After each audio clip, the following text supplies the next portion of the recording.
Chris Level here with another edition of Patriot Talk. Colton Coons taking care of us, as always, behind the camera. My man, Joe Sexton, doing a phenomenal job with the undefeated Patriots up to this point. And fourth home game in a row coming up Friday night at Patriot Stadium. But we want to look back at last week's. And, man, there's so many things in sports that do apply. Like, sometimes you can't win a game in the first quarter or first half, but you can lose it. I'm not so sure that y'all didn't just win this game in the first quarter last week. But have you ever seen, like, the onslaught of the Avalanche there? Because it was, correct me if I'm wrong here, like with 13 minutes of game time gone, it was 35-0. Mm-hmm. Is that right? Yes. Okay. No, I've never been on that side of it. No, I have been on the other side of it. When? Long time ago. Okay. Early career. Okay. And I'll go ahead and tell you, it's not a lot of fun. I bet not. Probably a hopeless feeling. Yeah. No matter what you do, it just doesn't work. You can't stop them. You can't score. You can't get a first down. I'm going to skip to we want to go through this game a little bit, but do you remember anything that was said after that game between you and the other coaches when you were on the other side of it? And is it like, hey, coach, sorry, or were they like, hey, man, tough? Yeah. I mean, how did that go? Was that cordial, or was that understanding, or when you were on the wrong side of it? Okay. Yeah, that's good. You probably remembered that. Yeah, there's been some really good coaches that we've coached against over the years that, didn't want to rub your face in it, so to speak. And sometimes, what do you do? Yeah, and it was. I think one of the things that they said the other night was like, "Sorry, coach, we didn't give you a better game," and it's just how it goes sometimes. And so you were like, "Hey, man," because you're probably feeling like, "Hey, man." I mean, when you're walking out there, you're just hoping that they understand that what we did as far as trying to get all of our kids in, and you're going to get barbecued if you if you scored 90 or 80 or whatever. But everybody in the game, it's still the ultimate goal is to try to score, and those guys that come in, they did a good job. Were you intentional about because so we'll kind of get to this point here. It was 35-0 at the blink of an eye. Took advantage of some turnovers. Right. Isaac Rodriguez with a scoop and score. Who else had the? Gosh, there's tons. Yeah, I know. That's right. Yeah. We had. I was just talking about early on. Like I think we probably ended up with 7 or 8 different kids scoring touchdowns. Okay. Again. So you had all 3 running backs score a touchdown the first quarter. Yes. 3 different running backs scored a touchdown the first quarter. That's a new one for me. Yeah, that's a new one for me. All 3 of those guys are so talented. It's scary how good they are. And that's your in this. It's not a problem, but in this scenario, when you're like trying to take the foot off the gas, it's like you've got 3 really good running backs. You have 3 really good quarterbacks, and they practice hard, and they want to go play, and they want to go score. They want to go do what you're teaching them to. And And you've got 8 receivers that can all. Your receiving core. Yeah. That was the first probably 2 or 3 series that I was watching. Of course, I usually watch film in my office, and Coach Newton and Coach Tolliver in the other room. So after about the first 2 series, I walk in there and I look at Coach Newton and I said, these receivers were amazing as far as just staying on their blocks, staying in blocks. And so all of those runs that those receivers had were a direct correlation of Will Hudson and Levi and Nash and all of those guys that were doing their job. And I just kept seeing Will Hudson over and over and over. It's so good to see those guys, taking ownership and doing those little things like that. Because that's what all the little things add up to be really big. I had a receivers coach at the college level one time tell me, man, no block, no rock. Yeah. Like, if you don't do this part, we ain't throwing it to you. We're not going to, Well, we don't have that issue. I mean, those guys were all just on point all night long doing what they were doing. And, and sometimes receivers kind of come to the sideline, kind of, not getting the ball thrown to them. But that's still a huge part of the game plan is those guys working like that. Defensively, it's fun because you mentioned you got a defensive score and for Isaac, who's a really good-looking athlete, man. And you held them to, I think these stats are close to accurate. They may be, but I think just over 100 yards of total offense. Right. Yeah. That's a couple of games in a row where we played exceptional defense, and I think I was looking at our stats. We're giving up just a little over 100 yards a game, which again, stats. Yeah, and Coach Tolliver clearly doing a good job over there. Yes. So, okay, let's play devil's advocate a little bit. As we look ahead to this opponent coming up, and I don't want to totally turn the page yet, but is there any concern here that some of these games have been, I don't know, that's not too easy, that's the wrong word to use, but you haven't been stressed. You haven't been put in situations where you're not real sure yet how you're going to handle that. Well, that's why we need this game. Okay. I mean, that's exactly why we need this game. We need some adversity to help us down the road. Like you said, we haven't had a whole lot of adversity up. We had which is a good thing. Nobody's saying like you're not running out every day going, "Where's the adversity? Let me go find it." Yeah. But I mean, this is it'll find us. But this is sport. But this is sports, Yes. and West Plains is out there. Seminole is coming in here. Right. I mean, there's some good 4A teams in this part of the state. Well, you just want to see your kids how they handle it. Right. And just not everything is going to be like it's been the last. Once we get into district play, it's going to be totally different, and we need that before we get there, just to see how we handle it. To see if we can handle a few bad things going wrong. Yeah, I mean, and that's football. Yep, it is.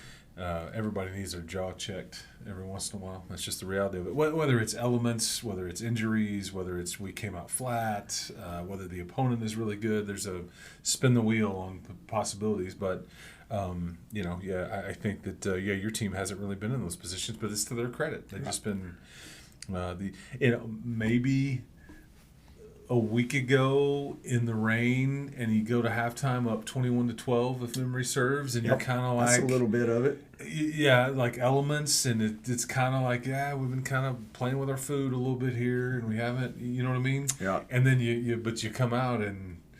And that's exactly what you want to see. Yeah. All right, weather. All right, check that box. We're good. We're good Yeah. We're good in the weather. So if we get some bad weather down the road somewhere, I think we'll be okay. We focused on your offensive line last week. Paxton Laird, Barrett Shigerick, Hudson Hefner, Dylan Thomas, Manny Garcia, yeah, the big boy, and some of the depth there and how good a job that they've done, and they set the tone.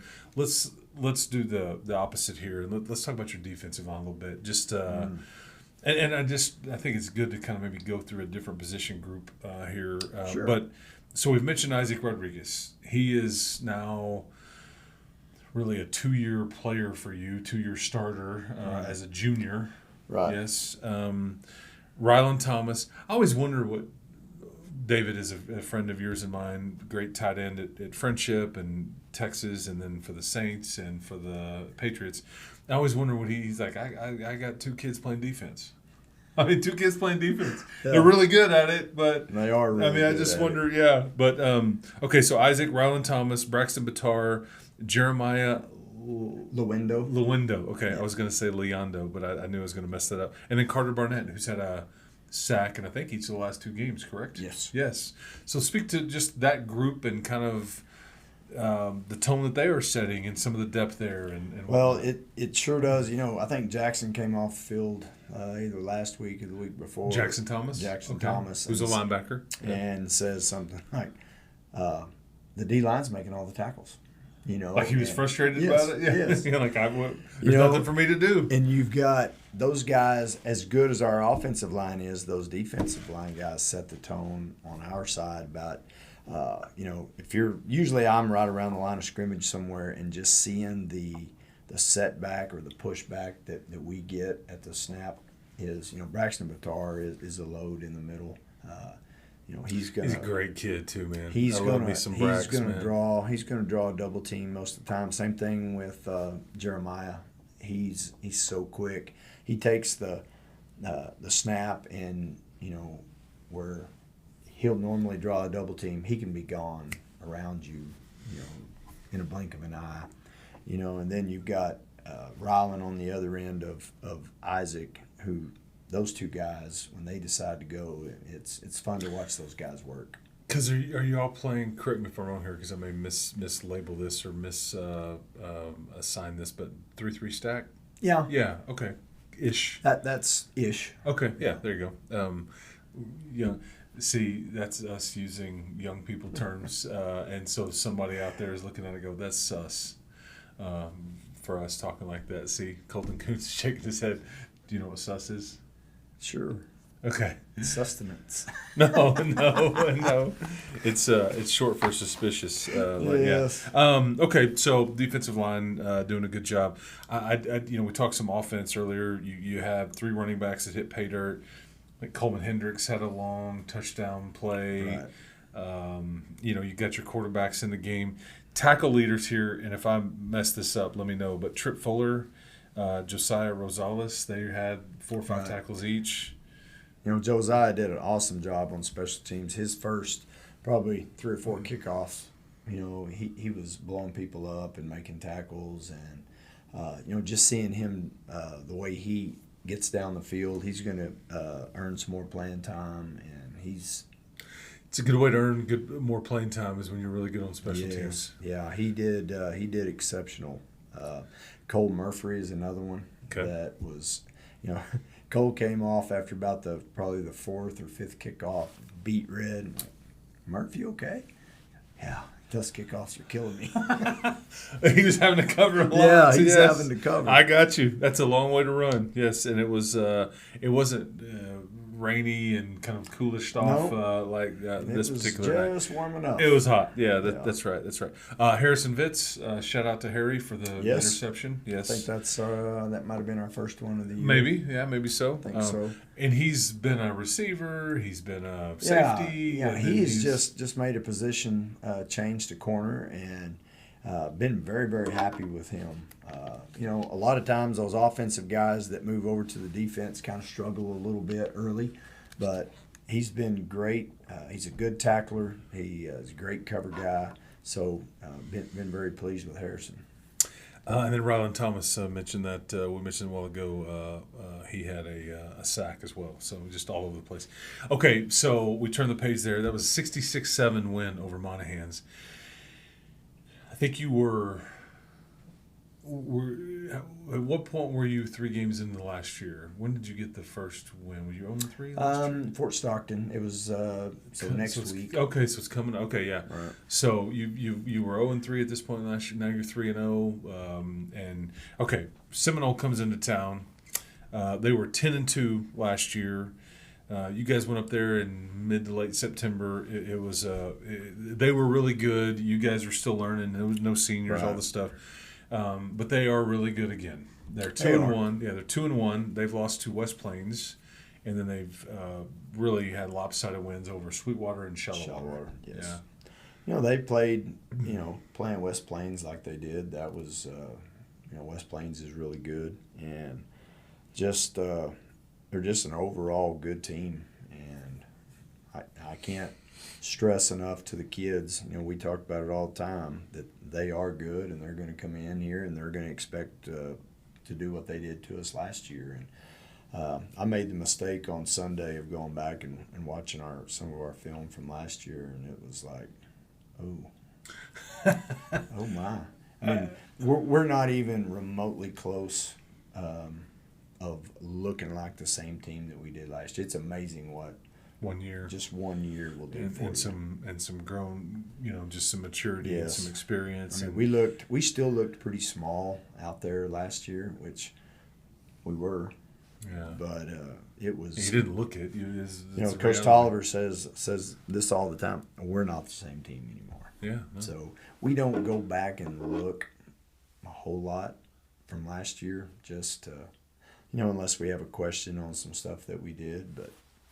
Yeah, because in some ways it's hard to glean anything from it because you are a different set. Yeah. Also wanted to thank the folks at Gene Messer Ford Lincoln for sponsoring these shows with Coach Sexton throughout the football season. Okay, so they will throw it. This is going to be a different test and a different step up in competition, really across the board. They have some success and some tradition, and then they have real players and all the things. So, and you feel like it's exactly what we need. Am I hearing you right? You heard me correctly. Okay. This is exactly what we need. They're going to try to throw it more than they want to run it. They don't really want to run it. I mean, they will, just to keep you honest, just a little bit with that big running back that they have. But that's something that we've worked on. They go up tempo.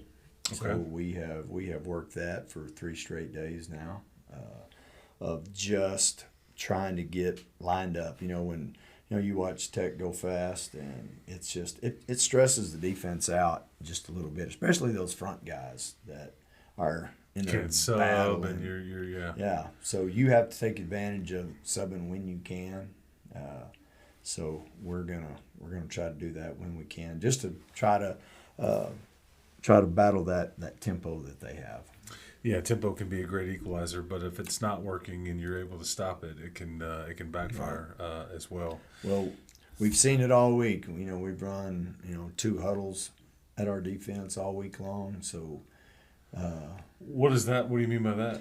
We have one scout team, one runs a play, and as soon as that one's over, here comes the other one. Oh, you just line up. Okay, I got you. Go. 2 huddles. You said it. I just wasn't. I think we the other day we ran through probably 40 to 50 plays in about 20 minutes, so it was just blowing and going the whole time. Boom, boom, boom. Yeah, I got you. So it just kind of gives them an idea about the pay, and so they have to get lined up, check the sideline out on the way back to the line, and so because typically when teams go tempo, they're really it is about the speed of it, but it also they can force the defense to stay simple. Yes, because you can't play all the bells and whistles and personnel groups and matchup and all that. You got to keep it base so your kids know where to line up. Right. So. Okay, so that turns the page there. So this is a 7:00 game, Patriot Stadium, Friday night. Seminole is in town. The 4th and last home game of the non-district schedule. Yeah, for a little while. Did I say that right? Yeah, we get some district games. You get some district games at home, but this is the last of the non-district variety. We'll have pregame coverage starting at 6:30 on 93.1 Young Country with my man Branson Nash and his awesome crew. Okay, so a few questions for you. So Can't wait. I bet you're right. Yeah, I bet you can't. You're as an assistant, as a head, as a just whatever. Your favorite away opponent to play and why? And this could be about opponent or venue or whatever. Just where you we all love to play at home, sure. But is there anybody where you're like, man, I like going there, or that's a good trip, or they're always going to give us a good game? I don't know. Anytime you go to Canyon. Okay. You get now that they've redone their facilities up there. I haven't actually had the privilege of actually coaching a game there, but I've always, and the reason is because my brother used to play at WT. So Gotcha. I remember being in that stadium when I was a little kid watching him play, and just being back there was kind of cool. Okay. But anytime you go up there, you're going to get a good game. It doesn't matter if it's Canyon High or Randall or whatever. Okay. Right. And we haven't had the chance to play West Plains yet, but I'm thinking it would be the same. I mean, there's a lot of quality athletes in Canyon, and it's always been fun for me to go up there. Okay. I like that answer. Okay, what have you not seen from your team that maybe you expected to see? Well, I guess jitters. You expected to yeah, see kind of maybe some. Because there was some pressure coming into this year as far as the improvement that we were expecting all of our kids to make. And sometimes when you have those expectations of, gosh, we're supposed to be better than we were last year, some hesitations, not maybe going as hard just because we're afraid we're going to mess up. But I haven't seen any of that, and we haven't hesitated at all. It's like I mentioned a couple of weeks ago, we go to Bushland for that scrimmage, and I'm like, uh-oh. Right. We're flat. Yeah, and then they really weren't. No, they were not. Yeah. And we talked about that in pregame last week of, okay, I misread you guys. I was thinking that we were flat, and it's just quiet confidence is what it is. I mean, during pregame, we've had teams in the past that were, real big on the rah-rah stuff, but these guys aren't. Yeah. They just come out and play. And that's what I like. I like that. You don't drink coffee in the mornings? No, it's vile. Whoa. Ooh, can't do it. Seems a bit harsh. No. But do you have a go-to in the morning? Like, you I just drink water in the mornings. That's it? Mm-hmm. What's your go-to beverage? This is PG related. I think you know what that is. Well, okay, but is there something that gets you throughout the day, or like is I'll try to pick up a tea somewhere along Oh the yeah, way. this is right. You're a peach tea guy. Peach tea, Yeah, coconut I tea. forgot that. Okay. Watermelon tea. Which is the most fascinating thing that you're like a Yeah. flavored tea guy. Well, Of all the things that I thought you drink so much tea. It's just like drinking water. Sometimes you gotta have some. Yeah, a little hit. Yeah, I got you. You gotta have some Yeah. flavor in it. Favorite kind of breakfast cereal? Be careful here. This can be controversial. Yeah, breakfast cereal. I know whatever I say, you're gonna. No, I may high five you and agree with. Yeah, I really don't. You could have an adult favorite, or man, when I was a kid, I try really hard to like oatmeal. Yeah, but it's kind of hard. I don't really like that. I need texture. I need breakfast like cold cereal. Cold cereal. Yeah. I like Honey Nut Cheerios. That is so boring.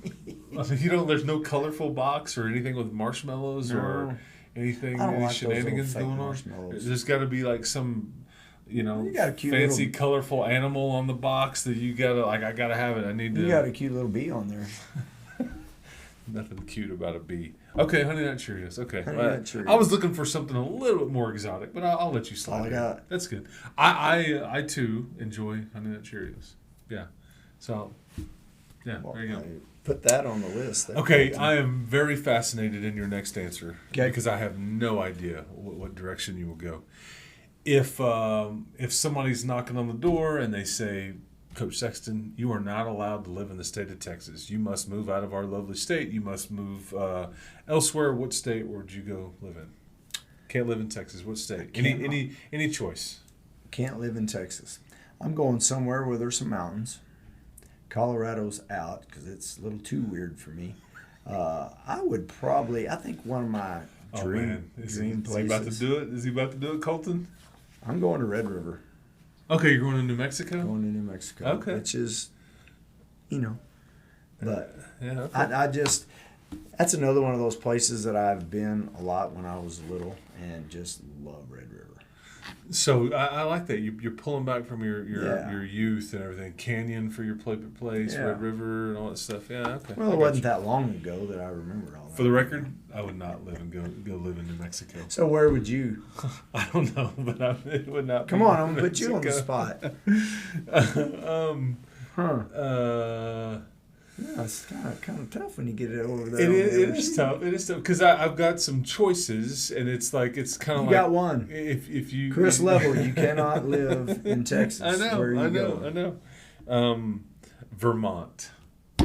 I have no idea if I stick with that or not. You got some good maple syrup up there. You can hold your hair up with it, slick. It's a great movie, by the way. Okay, all right. This isn't about me answering questions. This is about Coach Sexton. So anyway, hey, appreciate the time, Coach. Good luck. Congrats on the 3-0 start. Keep it rolling this week. For Colton Coons, for Coach Sexton, This has been another edition of Patriot Talk. We'll talk to you next time.